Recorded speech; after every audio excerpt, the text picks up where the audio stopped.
Today I'm going to be pitting 3 different cameras up against each other. One top-of-the-line camera from 15 years ago, one mid-range camera from about 4 years ago, and then one entry-level camera from just a month ago. It just got released.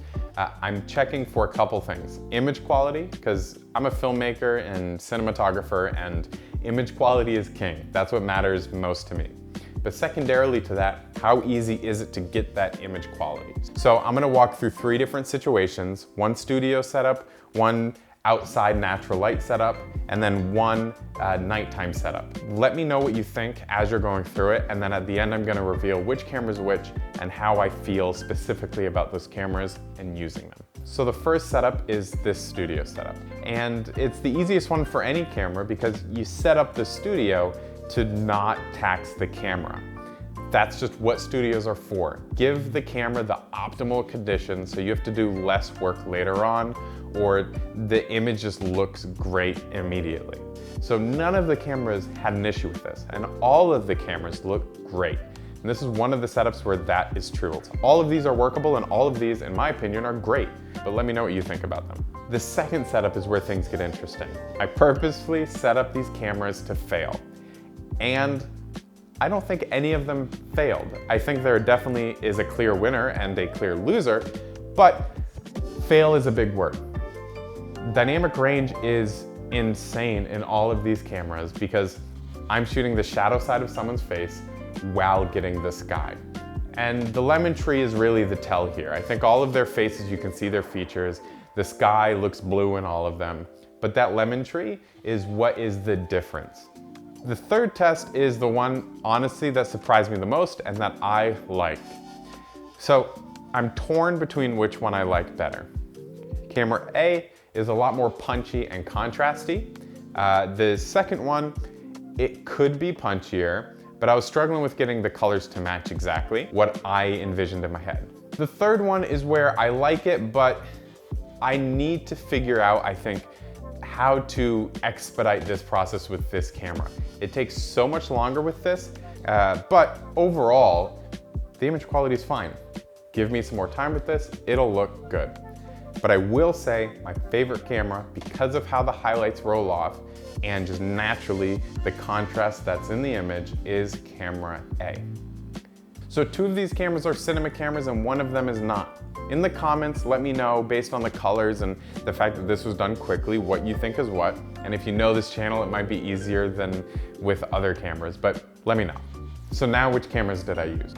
The low-end camera is the Canon R50V. It came out just a month ago, I believe. The mid-range camera is the Komodo, the original Red Komodo. And right now it's at $3,000, but it's Red's lowest end camera that they sell right now. But in the market of cameras, I'd say it's about a mid-range. The high-end camera though, from 15 years ago, is the Red 1 MX. It's Red's second iteration of their original camera, and it's incredible. Before I tell you though, which is which, leave it in the comments because I wanna know what you guys think. I had some real cinematographer friends of mine get some wrong, so let me know what you think in the comments. And while you're in the comments, like, subscribe, do all that stuff because this channel is growing and you guys are helping with that. Now that you've left your comments, now that you've done all that, I'm gonna tell you which is which. So camera C, that's the R50V. Camera B, that's the Red Komodo. And camera A, that's the Red 1 MX. So you might not be surprised if you had a keen eye which one was the Canon R50V. It's the one that struggled the most. Part of that is C-Log. While it's a great codec, it's just a little harder than Red's RAW to work with, and no wonder. People obsess about RAW for a reason, and this camera doesn't happen to have it. I did shoot on RAW on both Reds because that's the native codec that it has, and it's the highest end codec the cameras offer, so I wanted to see what the sensor actually can do, and I don't want to lock anything in. But with the R50V, that's not an option. So I struggled a little bit more to color that footage to make it look good. With that being said, with a little bit more time, I'm sure I could get this camera looking almost identical to the others, maybe except for that outside shot just because the dynamic range that's baked in C-Log compared to something like a Red RAW file. The Red 1, to me, is the best looking image and the easiest to work with. And That's for a couple reasons. Red's color science. I personally like the look of the old color science better. And while the dynamic range is similar across these cameras and you can get the image looking the exact same, if I put the old color science on the red Komodo, it looks the exact same. But I didn't do that because I wanted the newest tools on the newer camera, and I'm using even the newest tools I can on the old camera. It's just the newest tools that I have available on that are the old color science. So let's talk about the reality of the Red cameras. The Red one is the largest camera Red ever made, I believe. The original Komodo is the smallest Red camera. It's so much more convenient to use something the size of the Komodo than to use the Red one. The Red one is something that's going to hurt your back after a long day if you've had to hold it. It's a 13-pound camera. Not a lot of tripods can actually hold the weight when it's rigged up to 20-something pounds. So the cost of everything goes up exponentially. Also shoots 4.5K, which in today's terms is still excellent.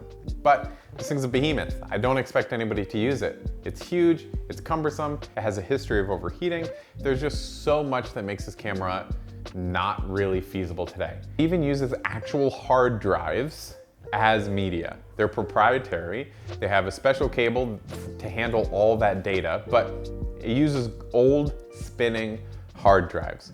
I don't know how long the one hard drive, the 320 gigabyte hard drive that I have, will last. I love it, but no, I don't expect you're gonna go get this. The point is to show kind of how things have evolved. But that's it for now. Thank you so much for watching, and I'll catch you next time.